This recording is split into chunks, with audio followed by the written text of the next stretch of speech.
not that.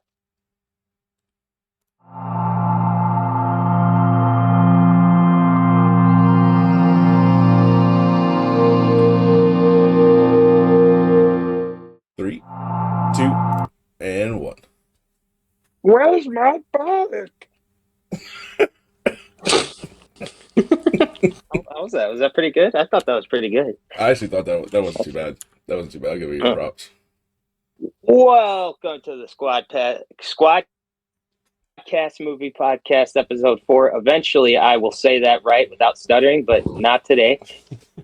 I am Danny here with Latrell and our return. He was absent last week, but he's back. We got Alex here. Hey yo! Hi guys. Howdy. How's it going? Oh, how we doing today? Got some great movies lined up for this week. I've been starting to really look forward to these Tuesdays, especially because I know you guys do other things on other Tuesdays, but I just have this. This is my baby here, so I'm excited. Well, I'm excited for us. We have once again another 2 movies. I don't know, eventually we'll do one that's 3 movies, but once again we're doing 2 movies. This time we're doing a silly movie, Pee-wee's Big Adventure, and a far more serious movie, Dunkirk. And we're going to start with Pee-wee's Big Adventure. Oh gosh. Yes. This was yes. Latrell, you recommended this. I did. I honestly I used to watch this movie when I was little, and I don't know, for whatever reason, when we were talking about what movies to watch for this one, I was like, I need to just see. I also just saw it on I think on Prime. It like popped up one day when I was looking for something else, and I was like, oh, I haven't seen that movie in ages, so here we are. So I have to confess, the other day when I watched it was my very first time seeing it, or it's very first time seeing anything involving Pee Wee Herman. I don't know. What about you, Alex? I've watched a lot of the Pee Wee Herman stuff before, and okay, let them go in the past, but it was a good revisit. Right. So I immediately agreed to include it for this one, and I was a little nervous because I was like, well, I had never watched this as a kid, and it's a little weird watching this for the first time as an adult. So like, am I gonna really like get the charm that like I would have gotten if I had watched it as a kid, like you guys got, or am I just gonna be like annoyed the whole time by his voice, which did get a little close at points. That being said, I can say no. I actually did enjoy a lot of things about this movie, and I gotta say one thing that kind of put me at ease right away was seeing that it was directed by Tim Burton. Yeah, isn't that cool? Yeah, no, it's cool. And so I knew right away I kind of what I was getting from a director's standpoint, and yeah, it is in every bit a goofy, silly, campy Tim Burton movie. And yeah, I don't know. I guess people have mixed feelings about Tim Burton. As far as I'm concerned, he's a crucial figure in the industry. You gotta have weirdos, and he's the weirdo for kids. Wait, that sounded bad. Whoa! Well, Restart.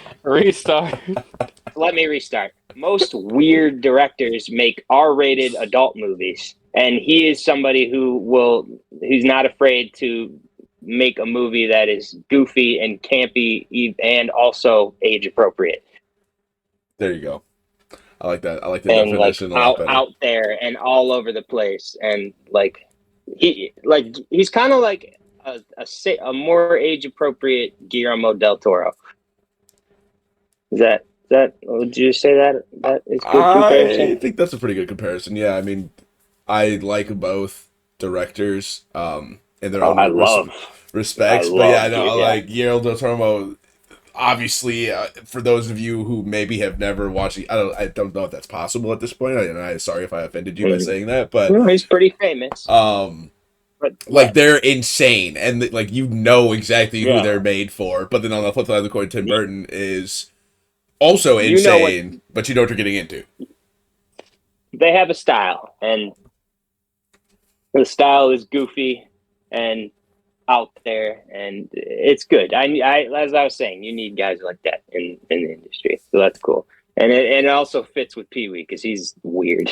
So Yeah, talk about it.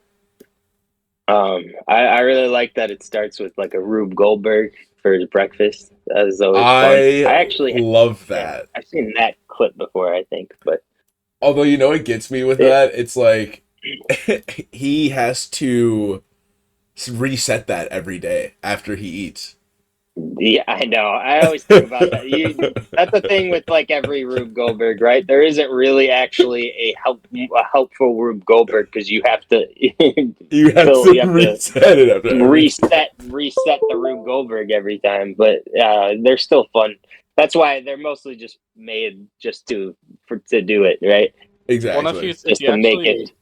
if you actually go back and look at it in depth in the background after he's like got his eggs and everything from it, it just keeps going. Like it doesn't actually stop, and it keeps cracking eggs. It keeps and everything starts actually over. Some things start overflowing in the background actually, The which is pancakes on the Oh ceiling. yeah. yes. Just All the right. Abe Lincoln. I think it's Abe Lincoln, the robot, just flipping pancakes onto the ceiling. That's the other thing. Like Tim Burton's a director that gives a shit, even if it's a kids movie. Because you could totally be like, it's just a bunch of 10-year-olds watching this, so I can make the easiest stupid fart jokes and whatever, and most of them will find it funny. But they actually pay attention to detail of stuff, and they like to. I mean, there's some good. I like the humor in this actually. There's a couple parts. I like all the rips. They kind of make some rips at Texas. There's like they're like God, they're like what's the part? We're like, do you remember who you are? No. Do you remember your name? No. No. What do you remember? I remember the Alamo. Alamo. And And they're they're like, all like, yeah. yeah! The Alamo. Dude, I don't know if And anybody. Well, continue. as soon as say the other part where he's on the phone, he's like, I'm in Texas, I'll prove it. And he sings the part of that song, and they all go deep Deep in in the the heart of Texas.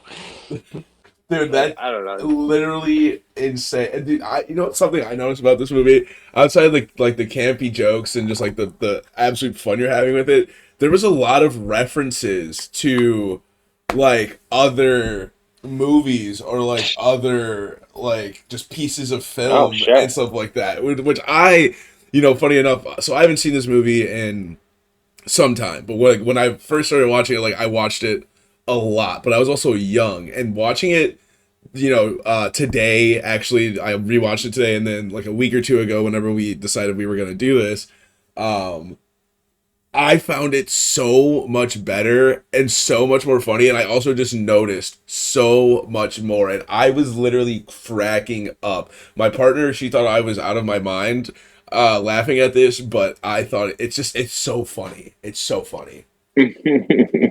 Yeah. The other part that I thought was pretty funny was when he's with that one lady and her boyfriend's listening, and he's like says something like, "You got a big butt," but he's talking about like he's not talking about her actual butt, but he doesn't know that because he's listening. Oh yeah, Simone. When he's talking to Yeah. Simone. Oh, And oh yeah, I love Andy's outside, the big behemoth looking right. That boyfriend. big ass guy. That guy's just a big He's dumbass. just a big idiot. And then he's got. Did you catch the part when he walks over to the dinosaur thing and rips off the bone because he had a bone to pick with Pee Wee? Did that? That's like the dumbest shit ever, but it's so funny. That's great. Are you kidding me? Yeah, I It guess fits it's so dumb, well but though. that is great. I love that. Are you kidding? He's got a I bone to love pick. He just everything about that. like, come on, man. That shit is so funny. Yeah, I guess I made that connection, but I didn't think too hard about how fucking silly it is. It's I don't know. so dumb. Like he It's just so walks over silly. and just pulls off what we would assume is a plastic bone, right? You know what I mean? Like it's plastic. It's just hanging there.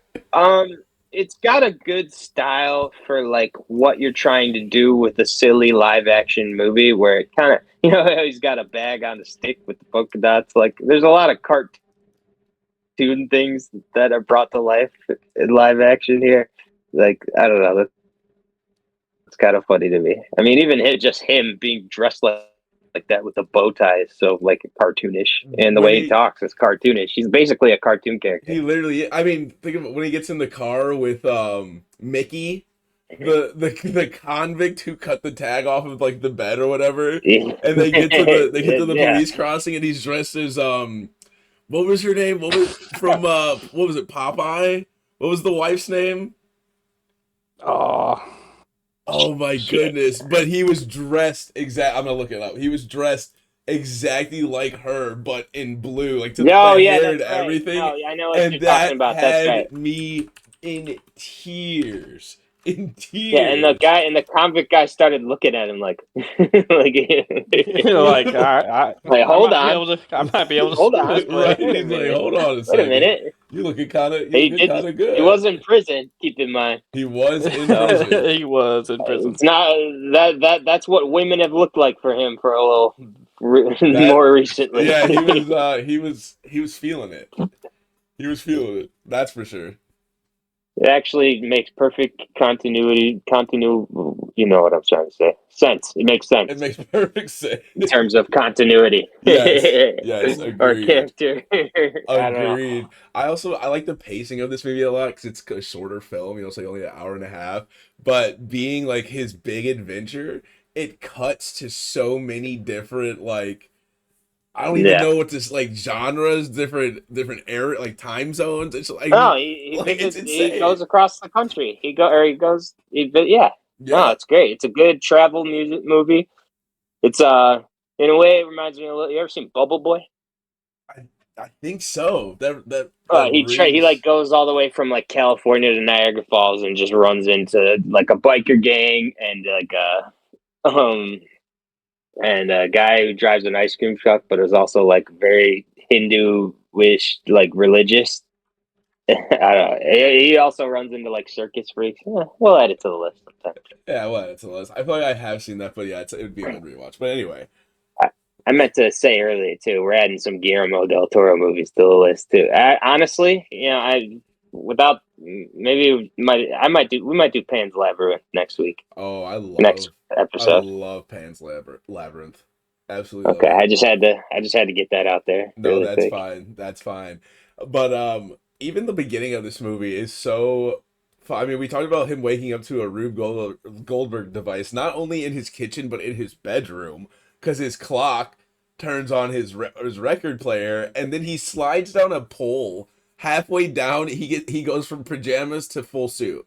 You're in it in the first 30 seconds of the movie. Like you know what you're in for. It's incredible.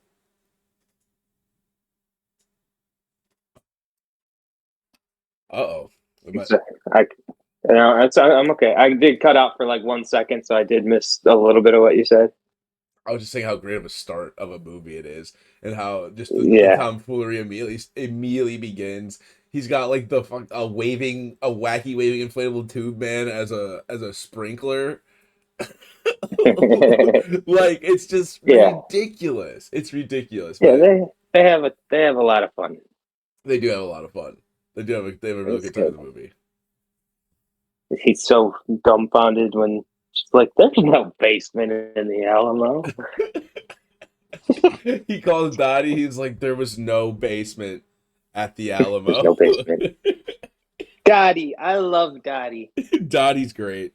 By the way, that is the same person that voices Tommy Pickles and a few other cartoon characters. Really? I didn't know that. She voices Tommy Pickles? Yeah, god damn it. What else does she? Um, fuck. E.G. Here, Elizabeth Daily or something. oh, I got you. And no, I got it. She Tommy Pickles on the Rugrats, Buttercup on the Powerpuff Girls, Rudy to Booty and Chalk Zone. I guess she was Babe and Babe Pig in the City, and she's just done a bunch of other like small roles. But yeah, she's done a few. And you could kind of tell when you listen to her talk in the movie. She That's definitely sounds like Tommy Pickles. incredible. I love that. That's a great lineup too of just people you've I know. been. I know. Yeah, it's pretty good. Yeah, well, she's got that. She's got a voice that you definitely you bring that. That's good for voice acting. Good for cartoon. Everybody's a cartoon character. That's probably why they casted her. Yeah, seriously. I mean, it is one. It's Tim Burton. You know, That is honestly that's probably the best way to characterize Tim Burton's movies. They could almost be cartoons, but they're not. you know, based on how the characters are written and how they talk and how they dress and how the production, like the setting looks, and just the overall tone, plays into that. the overall tone and of the movies. Really, they always have the music kind of play like that. yeah, like With it too. whimsical music or like very sporadic music. When he meets Large Marge, the Large music. Marge. No, she's yeah. You're right. No, and she yeah. That's a good scene. That's funny. Large Marge is a staple of that movie. Anybody who's seen Pee-wee's Big Adventure, even if you don't remember it, you just know the name Large Large Marge. I've heard Marge. that. Is that where that? You see, I feel like I've heard that to be used in a number of scenarios. I've heard people call their trucks that. I've heard people use that just as an insult. I I've mean, heard Large Marge in many different ways, and it's funny to hear that may have come from. I didn't Pee-wee know this movie was Herman. from 1985. Yeah, 1985. This movie's old as fucking dirt. Sorry to anybody who was Yeah, born in the 80s. yeah, it was. Yeah, it's old. I thought it was more like 90s, like mid or late 90s, Yeah, no, but 1985, which is crazy because it's still like it holds up pretty well. I will say like the audio quality doesn't hold up as well. I had to turn my TV up to like 85 for it to be like Oh my gosh. good quality sound when I was watching it oh well, today. But I got a sound bar. I got to worry about that. I mean, Uh, I have a nice TV. I have like a 60-inch I can't, LG That I might smart have can't been the wait. TV. stream. That might have been the stream quality then, because I think mine was fine. What did you stream it off of? Yeah, my sound bar was fine, and my sound bar was really great for the movie we'll be talking about next. I was Yeah. streaming it. I was streaming on my back porch too. That was outside. I All mean, right, well, the stream quality was great. It was just the sound was yeah, not great. I don't know. Yeah, mine was okay, but Fair, I fair. guess it wasn't bad enough for me to think about it. I guess that's what I'm saying. I think it's only relevant for me right now because I like just rewatched it. So whatever. All right, so probably not on a totally on. I mean, it's probably a pretty common opinion, but best part, in my opinion, is the end when he goes on his big run on the bike. And everybody's chasing after him. It was funny watching this, Lachelle, seeing what you mean when we talked about Blazing Saddles, where they go into the other sets. And that's actually kind of what got you to want to recommend this movie, isn't it? Yeah, that's exactly what I was thinking about. Cause I was like, wait, what is going on right now? Yeah, It was so mind right. blowing, and And then so it's the same thing. and then you see it, yeah, it is kind of the same thing. The only difference being it's actually in the movie, whereas in the other movie we watched, they like literally went out of the movie and started doing it. But still, Exactly. I could totally see why you got it. It was very funny, and yeah, it was great. It was funny seeing that. This is probably when their creativity got dialed up to 11 for that scene. Oh yeah, absolutely. They put a big, you can tell they put a lot of budget into that part too. And then right after it, there's the pet shop scene. Oh my god. When he's running in and he opens up the chimp cage, and then the chimp's helping him free all the Yes. animals. Oh yes, okay, yes, that's right. So funny. I remember. Yes. Oh, I'm glad you brought that up because I forgot about it for And until he you saves did. the snakes because he hates them so much, and he comes out screaming, holding them, and then Yes, passes out. dude, That that shit was is great. The hysterical. whole time you're like, well, he's gonna save him. Right, like Did you he's gonna save the snakes. He has to.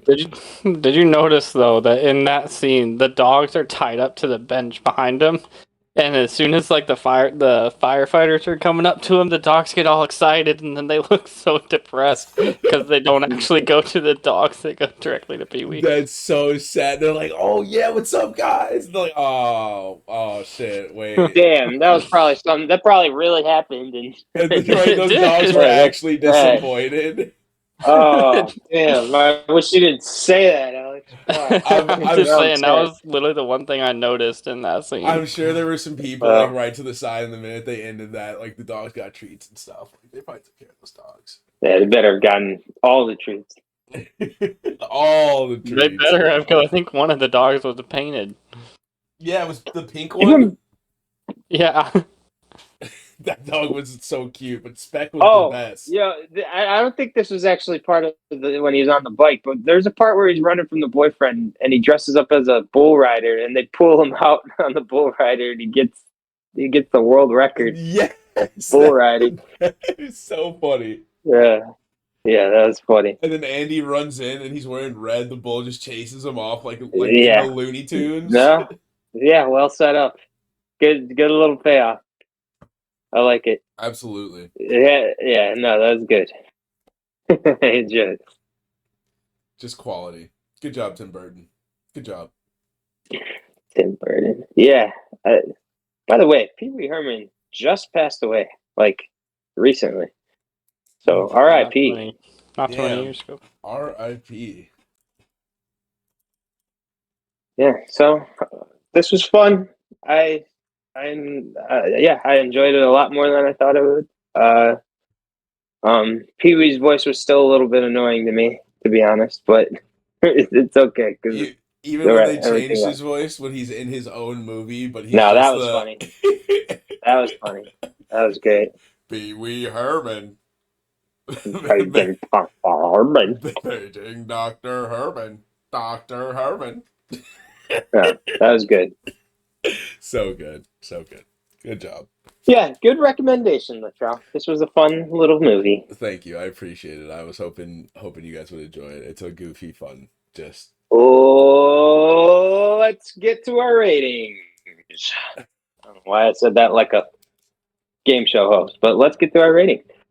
Latrell, you go ahead and go first. All right, so I give this a outstanding 5 Squadcast podcast thumbs up out of 5. I was expecting that. Fair enough. Yeah, well, it's your recommendation, so that's totally fair. And you also, it's a movie that seems to have a really big spot in your heart. So absolutely, absolutely, I understand. It's a very fun movie. I'm gonna give it a 4 out of 5 Squadcast thumbs up. I was originally thinking 3.5, but honestly, it's just, the more I guess our conversation kind of made me give it more, and also watching some of just like clips that I pulled up and reading some quotes that reminded me of some things that made me laugh. So yeah, there's a whole lot to appreciate, and there's a lot of talented people that work on it, and it's something to appreciate considering it's a kids movie too. So yeah, I'm pretty great out of 10, 4 out of 5. Alex, what is your rating? I kind of have to split the middle and go at a 3.75. I really... Okay. Nothing. Go ahead. Oh, are we not doing points? Last week Latrell did 3.9 and it pissed me off something stupid. Okay. So I'm gonna say that you said 4. But if you want to say 3.75, that's fine. Okay, well then I'll downgrade to. Can we do halves? How about halves? Yeah, 3.5. Yeah. Okay, yeah, I'm gonna do 3.5 then. I can't give it a 4. I agree with you. 7 out of 10. That's good. His voice for me it kind of lingers. It has a lingering effect after a while. Yeah. And at some point, the comedy became dry. Like it just became like it was like the same. Not late 80s. There is a lot of stupid humor in it for sure. Yeah, and I can't I can only do so much of that, even though it is a short movie and it's really, really good. I'm gonna do Yeah, it well. that's Those why movies it's a just good have thing it's like not short. those movies have like kind of fallen off for me as I've gotten older, but it's still a good one nonetheless. So three and a That half. is entirely fair. Yeah, So I that get you. gets a Yeah, all right. overall rating of a 4.0 for the Squadcast podcast. We have Yeah, not cool. rated a movie yet lower than 4, for the record. That's because we've been picking great movies. I mean, I mean we've been picking. that is true. That's fine. I mean, and it's also usually one of the movies is like a recommendation, and so whoever recommends it usually gives it a 5, and that's fine. You know, we're allowed to be nice to the movies, Absolutely, absolutely. and that also, you know, we're kind of avoiding like theater movies that are just coming out in theaters right now. So we're not seeing movies that none of us have seen yet. True. But Right. so we're picking ones that we know we like. So Yeah. it's fine right now that we're giving them high ratings. That's not always going to happen. It's fine if it happens now. I agree. I got no issue with that. All right. Well, with that, let's move on to movie number 2, Numero Dunkirk. doso. Um. So let's see. The first week we did a Wes Anderson. Second week we did a Tarantino. Last week we did a Mel Brooks, and this week we're doing a Christopher Nolan.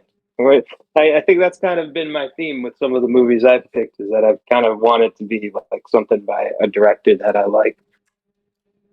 And we were eventually going to do a Christopher Nolan movie. We're probably going to do a few more Christopher Nolan movies. And I'm actually, at first I was like, maybe we shouldn't start with Dunkirk because it's like, I don't know. It's not. It is one of his more acclaimed ones, but I think maybe people would think of his Dark Knight movies or like Inception, or I guess more recently Oppenheimer, as like more popular, Yeah. Right. or Interstellar. You know, those are Oh. like when people talk about like their favorite movies by him. Those are the ones I hear. I don't hear a lot of people say Dunkirk, but I'm happy we chose this because I haven't seen Dunkirk in a while, and honestly, it might be top 3 Nolan for me now after rewatching this. I had a absolute blast watching this movie. I don't know It about was you good. guys. It was good. I actually ended up watching it. So at my house, I have a screened-in porch, and it was like a downpour that day when I watched it. Yeah, yeah, So you told like us that. night nighttime, raining outside, you can hear the rain, and you're watching this Yeah, beachy water and yeah, surrounded movie, and it's just oh man, it was such a good atmosphere to watch it. Highly recommend if you could ever watch it in the rain. yeah. Okay, I will try that. What I did is I waited until my parents were asleep and 2 stories above me, so I could turn it up loud on my sound bar, and so I watched this movie loud. That It's was a as close to as close to a theatrical experience as I could, and I'm so happy I did it like that because I was just locked in. it's a great movie to watch loud. Like to add in Right. the Mm. special effects from the sound from that movie from this movie is so key to enjoying It it. is it is very clearly meant to be like a technical achievement of a movie in a way. I mean, the sound and the cinematography is just absolutely breathtaking. um, how how'd you enjoy the movie, Latrell? I love this movie. I think I said it maybe on the last podcast or maybe the first podcast when we were doing introductions, but like war movies are up there with, if not like my favorite genre of movies. So I've seen just Right? about every war movie under the sun, and Dunkirk is one of those movies that is just the highest on my list. I mean, it is so good. Everything, the visuals, the structures, the use of sound, music, everything is insane. And like just to even be even more nitpicky, since we were just mentioning sound, I don't know if you guys know this, but one of the best parts about it is obviously when you're watching the movie, like the suspense of the movie and the way it like Oh my physically God! Yeah, makes you it's feel. insane. And a big part of that is how they did the sound design for it. So they use a shepherd's tone. And I don't know if you guys know what that is, but basically a shepherd's tone is literally just a continuous scale. So it's just like the same 12 notes in a row. Oh yeah, But it's built so that I it can hear. continuously sounds like it's getting louder, and they put it a shepherd's tone from the beginning of the movie to the end of the movie. It never stops. This So is it Hans Zimmer. always, Hans Zimmer, right? yeah, I think it's Hans Zimmer. Okay. I'll double check that. I 'Cause can't remember I'm off the top of my pretty. head, He but does like all of his movies up until Oppenheimer. Okay, he did Dunkirk. Yeah. Charles, don't even get me effing started on this original score, dude. Holy shit! it I is Hans already. Zimmer, by the way. It is Hans It's Zimmer. yes. This is another reason I'm glad we did this movie so that I could watch it again and fall in love with the score again. I Does that went mean we're into gonna my watch Apple Music. Interstellar next? I mean, maybe I don't That want to. I don't movie know if I is want to do two peak. Nolans in a row. That movie is Yes. peak. No. Okay. Well, we could do Interstellar. Just be prepared to hear some criticisms I might have of it. But I still like it. That's fine. This movie I have very few criticisms of. Even like so, and I forgot to do the synopsis for Pee Wee. He loses his bike and he goes looking for it, and shit gets crazy. That's all you got to know about that. Yeah. But the thing about this movie that kind of stands out is that it's not. There's very little dialogue. It is almost like it's almost like if they chose to make a documentary and they as a movie, you know what I mean? Like it's almost like documenting just all the different perspectives of what was going on during this attack on a beach on this beach from Germany in World War II, as they're trying to all make it across so that they can come back and regather themselves to fight back in the war. But I mean, that is what the movie is. It's just showing perspective from a civilian boat, from the airplanes up top, from the captain on the beach, and all the soldiers still on the beach, and also obviously some of the anti-aircraft shots that are shooting back at the planes. What took me forever was to understand how all of those storylines I know came together. Yeah. Like every single it made it seem like everything was happening at the same time almost. Yeah, I get that might be my one small criticism. That got a little confusing at certain points. Like, wait, we're going back now? Wait a minute. Because I don't know if you noticed, but the shivering soldier on the boat, on the British guy's boat that he owned, that was the same guy that denied the three main characters access to the dinghy after the main military ship had sunk. And it was like, oh my gosh. Yeah, Cillian Murphy. But it was like, once I put that together, I was like, oh man, this makes so much more sense why. Yeah. They don't even show them get attacked, right? In the boat? Or do they? Cillian, Cillian Murphy's boat? Specific, Cillian Murphy's. No, they do. It's just do, yeah. you don't make that connection because you don't actually see him. Yeah. Well, they show him first like that, right? Yeah. Yeah. On the beach, right? And then how about when you're on the beach? Imagine this. Imagine actually being in this position. You're on the beach and all you just hear is boom, boom, and then you look to your left and there's just bombs hitting the ground, bro. That shit was it shook my body when I saw it in the theaters, and even watching it at home, it's just almost a visceral feeling. It's insane. I mean, watching it loud. I mean, it's such a great job when they show, you'll just see them.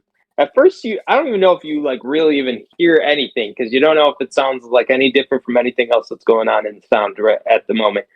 But you just see characters stopping for a second and looking up, what the hell? Wait, you guys hear that? And then they cut to more people, and they're looking up, and then other people are looking up, like, oh shit, something's coming. And then you start really hearing it. It's slowly louder and louder and louder, and then you can see it coming in the distance. It just keeps getting louder, and they just build up it's perfect visual storytelling that just perfectly builds up you feel like you're about to get bombed. Dude, yeah, that it's insane. And, like, that's literally all I can say about it, and the overall atmosphere that it creates as a viewer is like second to none. Like, bravo, Yeah. absolutely bravo.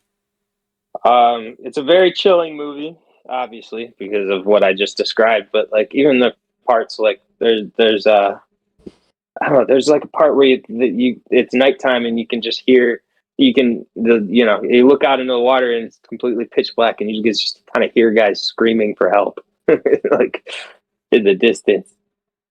There's just like sitting there watching it because there's like nothing they can do. They can't even see anybody. I don't know. That was freaky. Oh, and the part where he's like, "Tides are turning." How can you tell? Bodies are coming back, and that's the same scene where the guy just walks into the water, and everybody kind of just sits there and watches him do it. Yeah. It's such a great way to just illustrate just how fucking just dreaded and just like down everybody is right now. Like, seriously, I mean, it was such how hopeless it feels. Like they saw him do that, we're like, yep, I kind of get it. it was just such a daunting task, and like I can't even imagine what you're thinking about going into this. Like, you're going to battle just like on a harbor in the northern part of France, on a beach. Right. And they're just like, all right, yeah, you're gonna go raid this beach pretty much, and like, good luck. here's some boats. The Barry Keoghan storyline was a little annoying. The way where he gets knocked down the stairs by Cillian Murphy. Oh yeah, doesn't he go blind? Then he just die. Then he just dies 2 scenes later. Oh yeah, wait, isn't he blind first and then he dies? Or he says, "I can't see." Yeah, because he had a brain bleed. Yeah, he goes blind. Is that what happened? Yeah, he gets pushed down. I'm pretty sure what happens is Pretty much. He I don't gets know. pushed down It's the just, stairs and that's hits his happening. head, and then he's like, blind. I don't know how they expect me to care too much about this one guy that fell down the stairs while everybody else outside is getting bombarded. And I'm sorry, but like Everybody outside is getting destroyed, and you're inside having tea. well, I don't know. Maybe I'm a jerk for saying that, but it's like, God, come on. Like, I don't. It happens in the middle of the movie. I'm like, there are so many other things I'm more focused on right now. Right? And this kid. This kid gets accidentally shoved down the stairs, and now he's blind. Okay. Sorry you're blind. Sorry for your blindness. You get 5 big booms. Okay, like, come on. I think the booms were left on the beach. I meant to say this earlier, but I really liked how the movie opened. It just cut right to the guys walking down the road.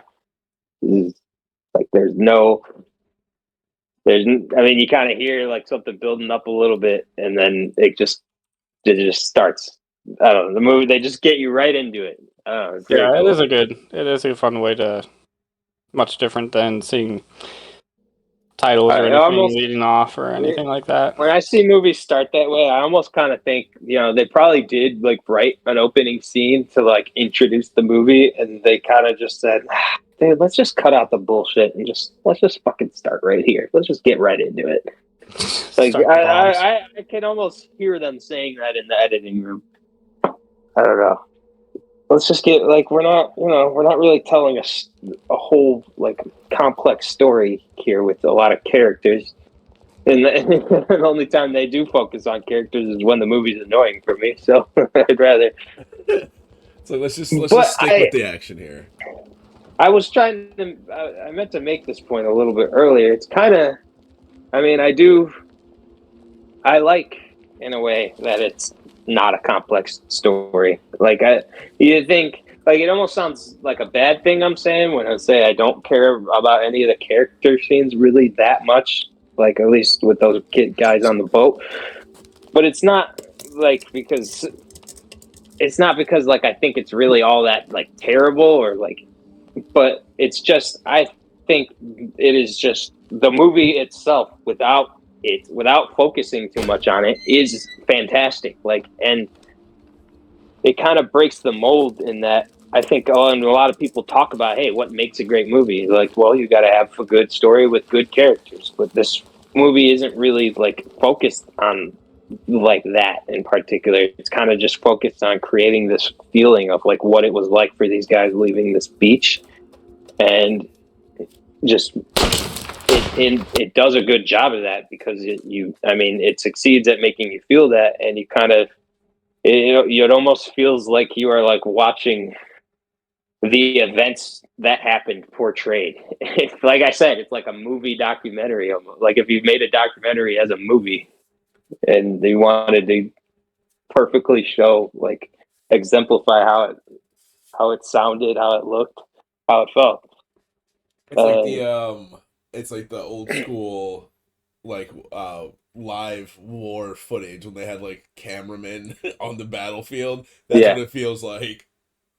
it's part of my even bigger point, I guess, that I brought up when we talked about Everything Everywhere All at Once, which is that anything can work. You can make a movie, you can do anything. It just has to be good. Agreed. And so you can make a movie that is entirely focused just on like the technical aspects to create a visual story in its own right. You can tell the story just by showing things happening.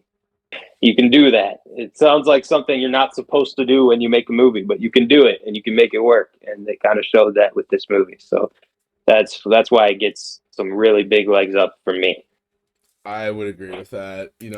I really don't have I don't think I have, and maybe this is like a little bit of foreshadowing, but I don't really have any complaints about this movie. Again,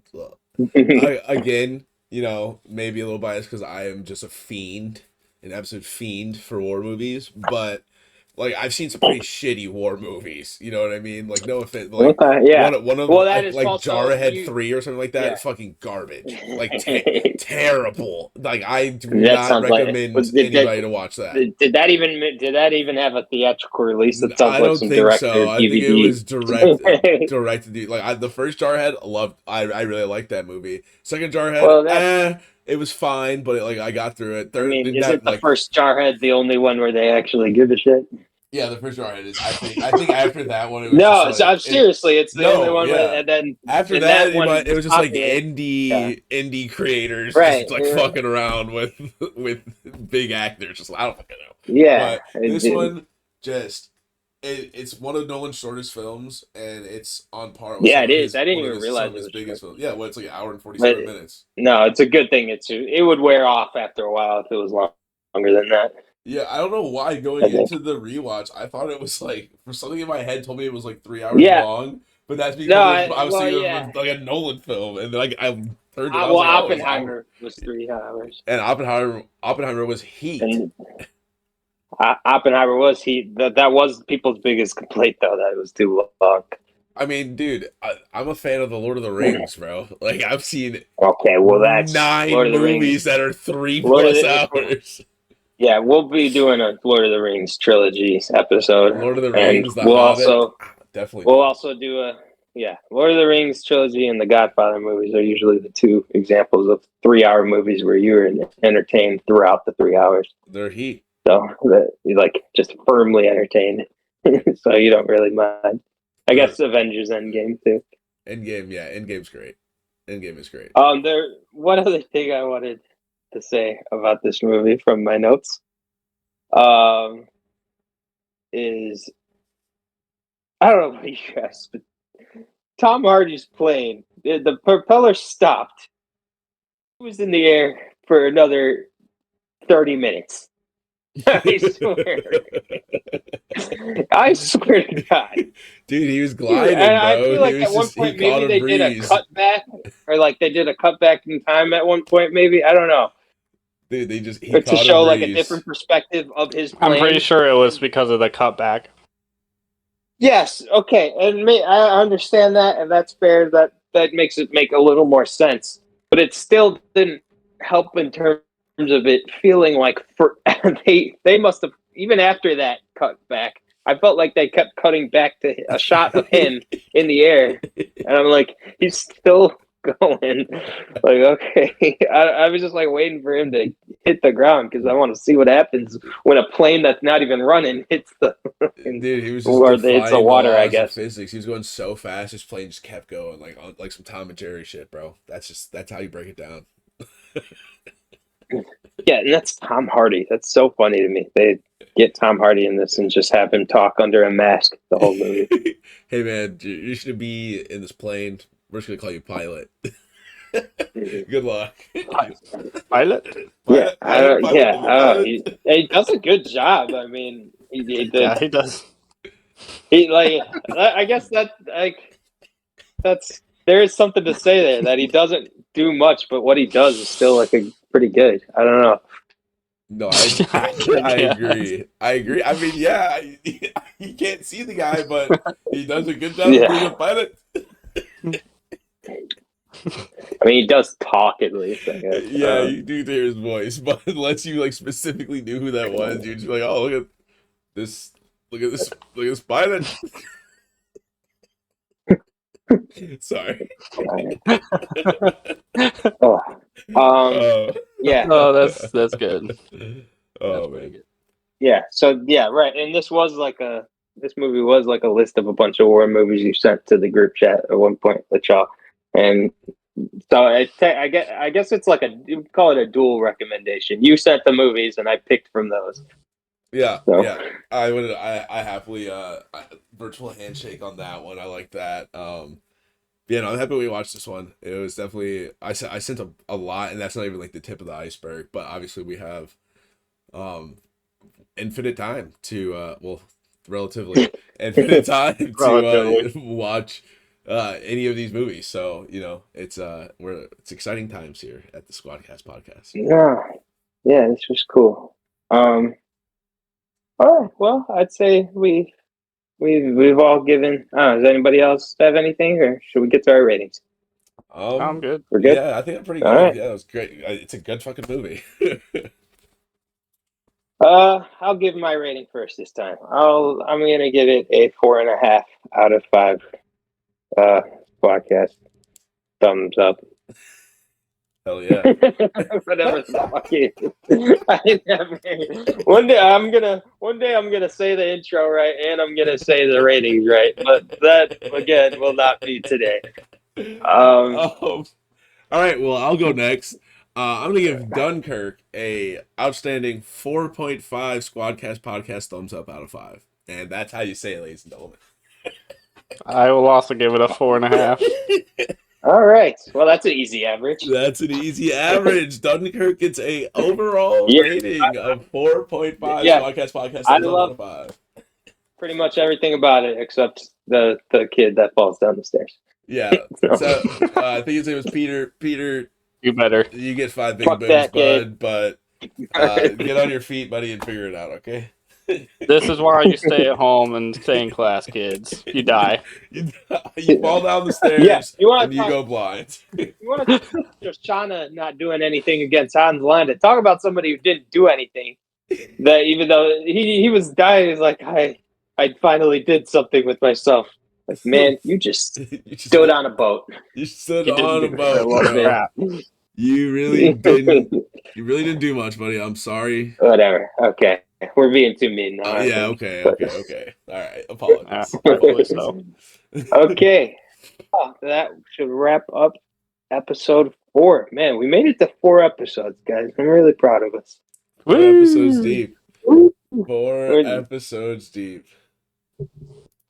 You know, at this usually, yeah, there it is. There it is. There's my applause. That's a real applause, by the way. There's real people in the audience listening to us. They just forgot to clap until right there. It's the real applause. Absolutely. Okay, I'm bullshitting now. So, everybody, thank you for listening to our podcast. We will see you next time. Peace.